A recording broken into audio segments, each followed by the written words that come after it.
What is up, everybody? Welcome back to another edition of Reselling History. We got another watch collection unveiling, and I'm happy to be doing this video. It's been a couple weeks, just an update on my personal life with me and my family. Basically, there was a big storm, and we were like displaced from like a crazy microburst, but we were all safe. My watches are safe. And right now I'm in this temporary rental and in the meantime, but I do got some watches, you know me, I got some watches to sort through and show you guys. Now, I kind of paid up for this collection. There were two different transactions from the same seller on eBay. I think I paid like $450 total. It's a lot, but there is an Omega in there, and there's a couple other neat little watches in there as well. But I'm gonna see if I can make my money back, make a little bit of profit, hopefully break even, and keep a watch for my collection if I like it. That's always the goal. Make some money, keep a watch for my collection. So really appreciate the support, everybody. Let's get into it. Subscribe if you're not subscribed. Appreciate it. All right, so here we got all of our watches here.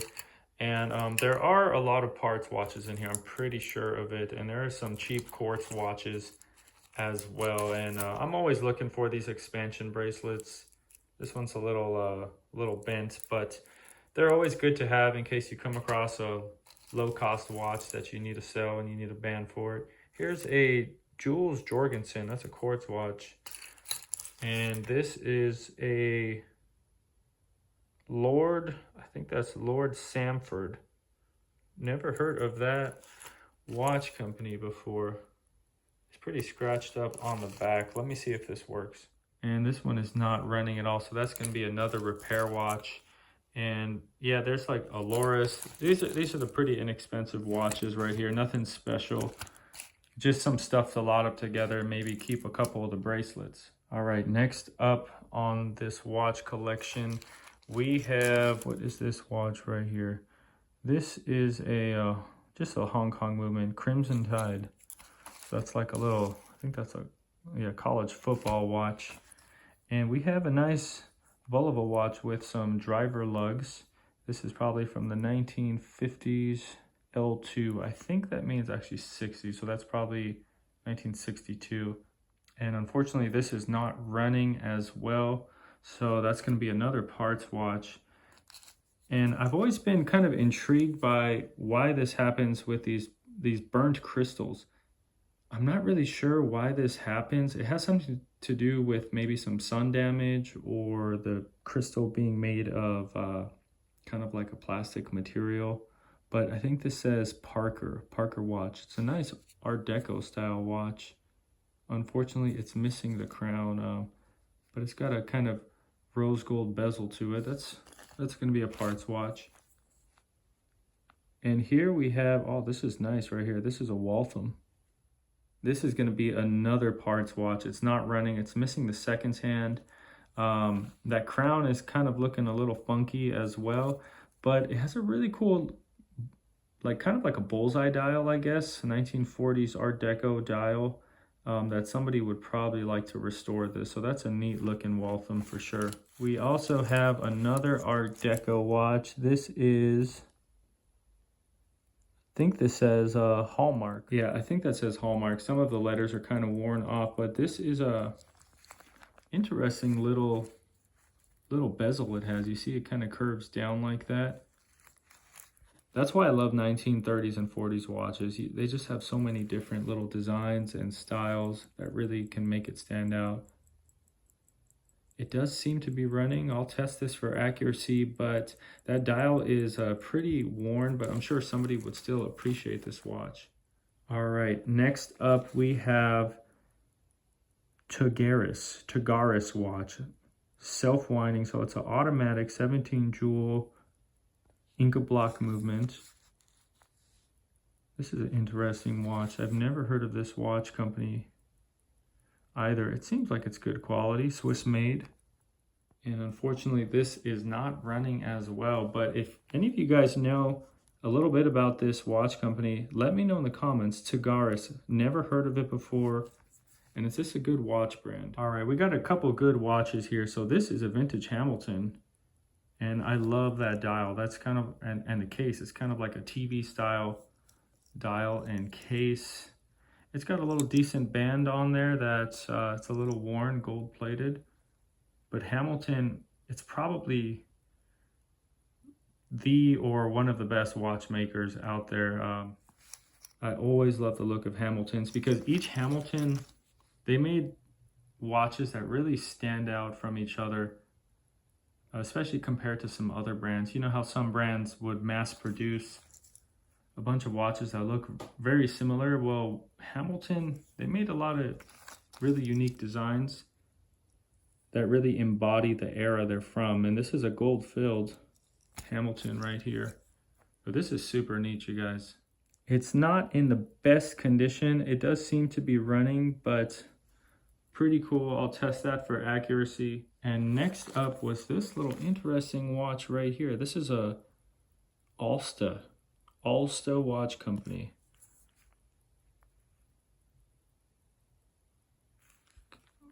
And on the back it says Blusior Balance. I have no idea what that means. You guys probably know better than me. But this is another little interesting watch. It's a triple date calendar. And unfortunately the crown is missing, so there's no way for me to test it out. But you know, it's a pretty small size. Usually these triple dates are a little bit larger, but this one's kind of small, probably about 30 millimeters, 32 millimeters maybe. But interesting. I'll have to do some research on this watch company as well, but it's always a good day when you're coming across a vintage triple calendar because there's always a market for these. A more complex complication inside the movement, so that's gonna bump up the value on this. Okay, now he did send me one free watch that he said, and this is it right here. So this is a, wow, this is beautiful. This is a vintage Waltham, you guys. I just love the look of this watch. It's probably from the 1920s. It is running so far. It looks like it has the original crown. The dial's in not too shabby condition. And I love those Art Deco numerals on there. This is a sweet watch. You got a little bit of filigree work on the bezel. It's a stainless steel case, so probably just a gold-plated bezel. But man, this thing looks sweet. Let me put this in the sunlight for you guys. All right, you gotta admit, this thing is sweet right here. It needs a better band to match with it. But if this ends up running, I'm gonna hold on to this for my collection because it's not every day you see a dial like that. Man, this thing is beautiful. Let me know what you guys think about this, if I should hold on to it. Okay, you guys, we got the last batch of watches from that collection right here. And some of these are also repair, like you got a vintage Helbrose quartz watch, you got a Windsor. This is probably a pin lever movement. And we have a, oh, this is nice looking. This is a vintage Elgin 19 jewel. This is running so far, and I'm really digging that dial right there. I think this is from the 1960s, but you see those lines on the dial? That's by design. So that's a really unique dial. Man, this thing is sweet. It needs a new crystal. This crystal, I'll try to buff it out a little and see what that does to it. So this caravel is going to need repair, which is too bad because it's a decent looking caravel. You have a vintage Waltham. It has no hands, probably gold plated or gold filled. And then you have a vintage Benris. Now there's a lot of Benris enthusiasts out there. I'm looking to get a really nice one soon because I don't have any Benris in my collection. It's a pretty iconic American watch brand. I think it was bought out by Hamilton like in the I want to say 1950s or 1960s. But that's a vintage Benris. And right here is a, what is this right here? Oh, this is a nice vintage Elgin automatic. Looks like it's maybe late 60s, early 70s. I did give it a few shakes and it is running so far. So that's a nice looking Elgin if it turns out to be running. And I know a lot of you are big Seiko fans, so it did come with one Seiko automatic in this collection, and this is a 17 jewel. You got the date indicator, And man, I feel like every man in the 1970s had a Seiko. I think that's when they really blew up with popularity. 70s, maybe early 80s era. But this is a sweet looking, nice Seiko, man. This bracelet though is pretty shot. So I might have some extra Seiko bracelets to pair with this. But I probably won't need that because I just realized it's actually missing the second hand and it's not even running. So this is going to be a repair project. But a bunch of Seiko fanatics out there. I actually had somebody comment recently. They want me to do a video about Seiko 5 watches. And I love me some Seiko 5s. So hopefully we can get some more vintage Seikos in the future. And then last but not least, you guys, absolutely not least, this is a vintage Omega automatic. And this is really what, like, it's hard for me to pass up an Omega, even if I overpay a little bit, you guys, because it's just, they're hard to come by. I paid $300 for this, and it came with, I think, 2 or 3 of the watches I've already shown you. But it's a nice parts Omega, and it's also engraved on the back. So let's read that engraving. So it says, L.J. Crowder for loyal service, 6/24/1969, and you see like a little company logo down there, and then it says Reynolds Metal Company, and this is a 10-karat rolled gold plated bezel. You got the stainless steel back. Unfortunately, it's going to be a parts watch, so I'll sell it for parts and repair. I don't think it's going to be worth investing money in this. Probably costs around $350, $300 to get it restored.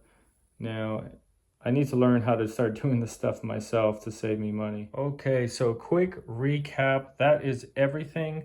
Here is more of like the little death junk pile you got there. I'll probably lot all that together. And these are the more expensive watches. Now we have this vintage Elgin automatic. I think if this ends up running, I can probably get around $75 for it. We have the vintage Omega automatic. This is a parts watch. I just sold a similar one recently for $300. So I'm going to try to get $300 for this. We'll see what happens. Got this nice little Elgin, 1960s Elgin. And I think I could probably get $75 for this as well if it ends up running. And then we have the triple calendar. This is just a parts watch. It's not running. But I'm going to try to get a $100 bill for this. And lastly, you guys, we have my favorite watch out of the bunch, this vintage 1920s Waltham. Now I'm going to end up holding on to this for sure. It's still running. I'm going to put a new bracelet on that so you guys can see what it looks like when it's all dolled up. But like I said, I probably overpaid a little bit for this stuff. I'm hoping to break even or make just a little bit of money. It happens sometimes. Sometimes you got to take risk, and it's not always the best outcome. That's what happens when you're a watch dealer like myself. But I hope you guys enjoyed this video. Let me know in the comments what your favorite watch was. And I really appreciate the support. So if you're not subscribed, subscribe to the channel right now. And we'll see you on the next one, you guys. Take care.